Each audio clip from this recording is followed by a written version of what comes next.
Don't have time to buy and don't want to make your own sausage? Well, why not just put the sausage right in the pasta? Creamy sausage pasta. Plant-based, of course. Okay, this is like a super easy dish. It does use textured vegetable protein. However, you could probably substitute lentils for it if you really wanted to.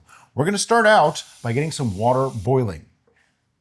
Okay, so I have my pan on the burner and I'm going to turn it up to about 6, which is like a medium high. And we're going to add some tomato paste. What I'm gonna do with the tomato paste is what I call rusting it. And I need about 2 tablespoons of that. What is rusting, Brian? Rusting is when you basically like almost coat the pan with the tomato paste. So I want to let that sit in the pan for a minute or two while I prepare some of the other ingredients, like Onion, a full onion, any type that you like. We're using a yellow. Yellow. Wait, yeah, it's a yellow. And I'm just going to chop it up. I don't need it to be fancy in any way, but you know, that whole outside, it's just got to go. Nobody wants to eat the papers off an onion.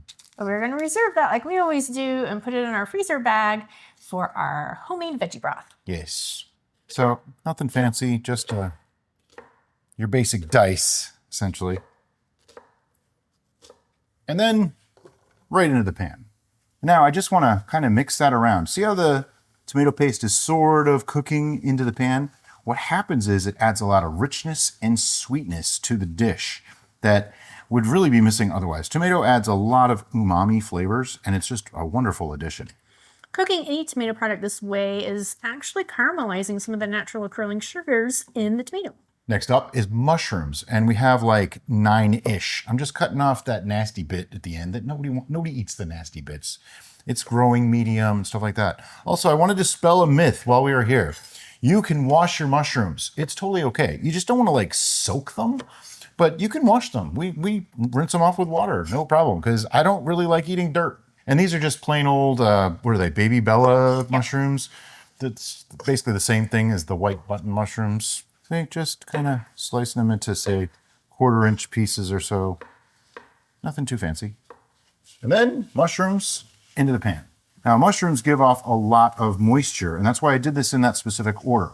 The onion and the tomato, you want to get rid of some of the moisture.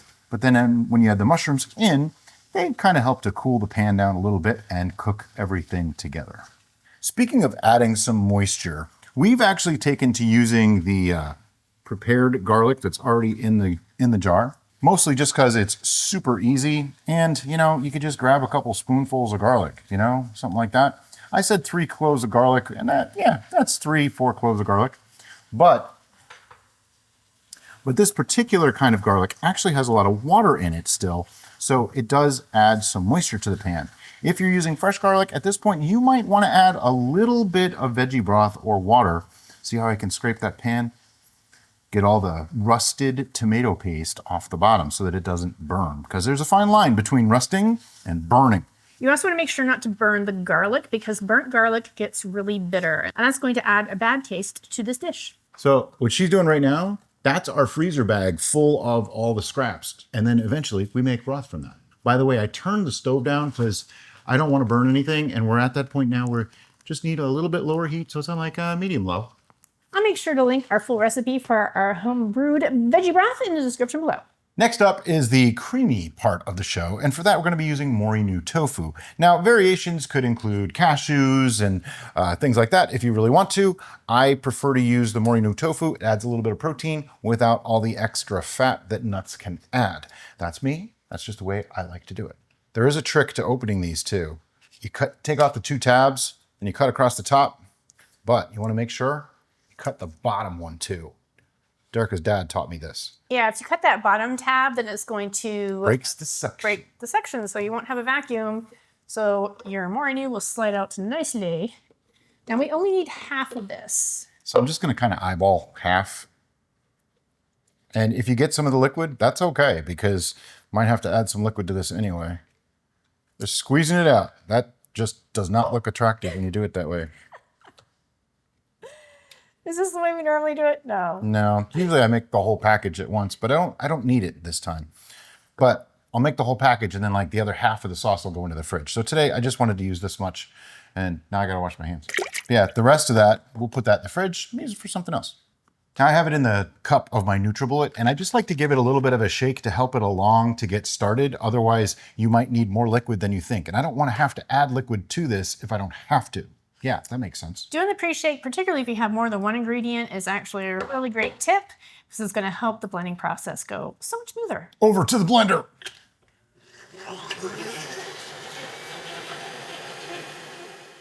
And I just let it run the cycle, and we get this lovely creamy sauce to put into our pasta, but not quite yet. First, I want to add some diced tomatoes. This is just a 14.5-ounce can of diced tomatoes. Usually we get the no salt added type stuff. That way I can season it as I need to. We actually found a no salt added version of Walmart's Great Value brand, so that really helped us on our price. And into the pan with the tomatoes. While we're here, I'm going to add a 1/2 cup of TVP. That's going to add like the meatiness for our sausage. It's also a really good source of protein. And I want to mix that around. Make sure that all that TVP gets moistened. The TVP is going to replicate a ground sausage-like texture, which is going to be a perfect base, but the flavor of the sausage comes later. And I'm also going to add our frozen peas. I have a whole cup of frozen peas because somebody in this house really likes peas. It's me. Although I like them too. And they add a nice, see, look at that vibrant green in there. It's just really, really nice looking. And a couple of good handfuls of fresh spinach. I say 2 cups in the recipe, but you know, a couple good handfuls like that is enough. So to add some flavor, I have a stainless steel pan that I'm going to turn up to about 7 on our stove. And I have here some fennel seeds. Now, I don't like fennel. Derica doesn't like fennel, but we love fennel seeds. I need about 2 tablespoons of them. I'm just going to put them in the pan. This is the classic flavor in Italian sausage. So you know what? There's all my fennel seeds in the pan. Except for that. I didn't want that. And what you want to do is just kind of spread them around and let them sit for no more than a couple of minutes. If they start popping, you probably have them on a little bit too long. You don't want to burn anything, but we want to just toast them a little bit. Basically, we just want to cook them long enough that they release their essential oil so they'll bring extra flavor to this dish. I can actually smell them already. Yeah. It doesn't take long. It's fantastic. And you'll see a little bit of a color change, but you don't want to burn them. That's the trick. All right, fennel seeds, they are toasted. They're going right into that pan. And then give it all a good mix around. Our water's just about coming up to a boil. I'm just making a mess, splashing stuff everywhere here. You have to be careful with those spinach leaves because before they get wilted, they kind of act as little catapults and get stuff everywhere. Now we can add in that tofu creaminess. And I'm going to have to get out a spatula and scrape it, but you get the idea. All right, our water's boiling. Time to add the pasta. This is 4 ounces of pappardelle, but you could use pretty much any pasta for this. All right, now this looks good already, but it's time for some augmentation. You know, and I always make a joke of it, but we're gonna add a little bit of tamari to this. I know it's so not Italian, but think about it this way. The Italians got pasta from the Chinese, so therefore soy sauce would be Italian too, right? That makes sense. Anyway, I want 1 tablespoon of soy sauce. The reason why we're adding this is it gives a great umami and meaty flavor to our dish. Speaking of things that add umami flavor, we're going to be adding a little bit of balsamic vinegar. And that doesn't actually say balsamic vinegar on it, but trust me, it's balsamic vinegar. 1 tablespoon. It adds a really nice meatiness. You could sub more balsamic vinegar for the soy sauce and vice versa if you really didn't want to use both.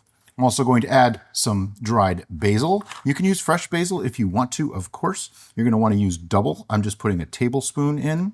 You can never have enough thyme, so 1 tablespoon of thyme is going to be good for this dish. A little more, a little less, doesn't matter all that much. This is cooking. And then crushed red pepper flakes. I like hot Italian sausage, so that's what I'm trying to simulate here. I'm just going to go with a couple of good pinches. 1 to 2 teaspoons, depending on how spicy you like it. We like it a little spicy. And then, of course, fresh cracked black pepper, as much or as little as you like. Notice the things I didn't add: no oil and no salt. I mean, the soy sauce is a salt, let's be honest, but it doesn't work exactly the same way, so I use it instead. And then mix this through. There's a lot more liquid in here now. I get it all mixed through. And now those dreaded spinach leaves have wilted nicely, so we don't have to worry so much about catapulting veg. Yeah, there was little pieces of TVP flying everywhere. And that is starting to look really, really amazing. It smells so good. It smells like sausage.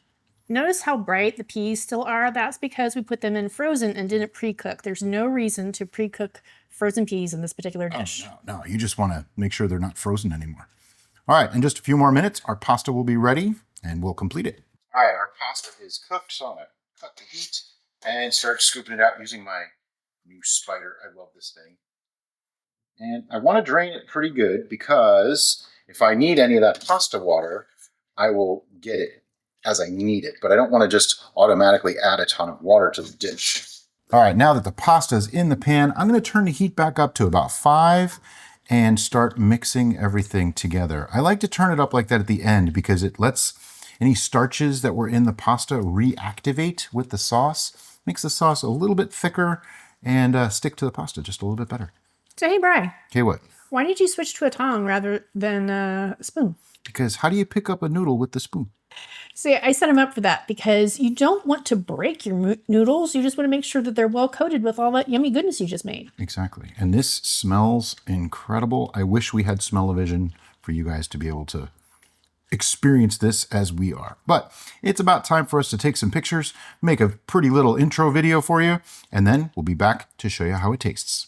One very important thing, I always talk about saving the pasta water, and I know I didn't use any, but that's because our dish was moist enough. If it looked like it was a little dry or I needed it to thin up a little, add just a few tablespoons of that pasta water at a time, and it really does do the job. I don't always need it, but when I do need it, the pasta water is the best thing to turn to. Now it's time for the best part of every cooking video, the tasting. I'm gonna let you get yours first. All right. So some things that I wanted to talk about. First, this can be stored very easily. Once it's made, you can just put it in a container, keep it in the fridge for, I'd say, up to a week if you can let it last that long. You can also store it separate, so you don't have to have the pasta in with the Right, you could do that too. sauce. You can also freeze this. I freeze pasta dishes and soups all the time, and works really, really well. That way, if you need a quick meal, even though this really doesn't take very long to make, you could need something even quicker some night. The flavors in this, though, are inspired by Italian sausage. And as you can see, everything gets soaked up by the pasta and just in general, it gives a great, I mean, I haven't even tasted it yet, but I already know what it tastes like. It does give a really great sausagey feel, and it's just a nice creamy style tomato dish without being just plain boring tomato sauce and pasta. Yeah. It's really good. The ingredients that Brian put together in this particular dish really complement each other. The thyme is really great when you're cooking with vegetables because it brings a lemony brightness to them, which really helps enhance their flavor.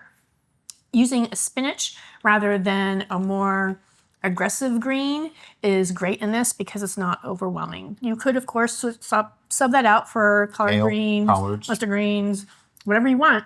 Just know that they are slightly more aggressive in the flavor profile and will alter the flavor of this. This is really highlighting the sausagey flavors that were created by those spice combinations. Oh yeah, this is just wonderful. So make this. And as always, guys, thanks so much for watching. We'll see you next time on The Bistro.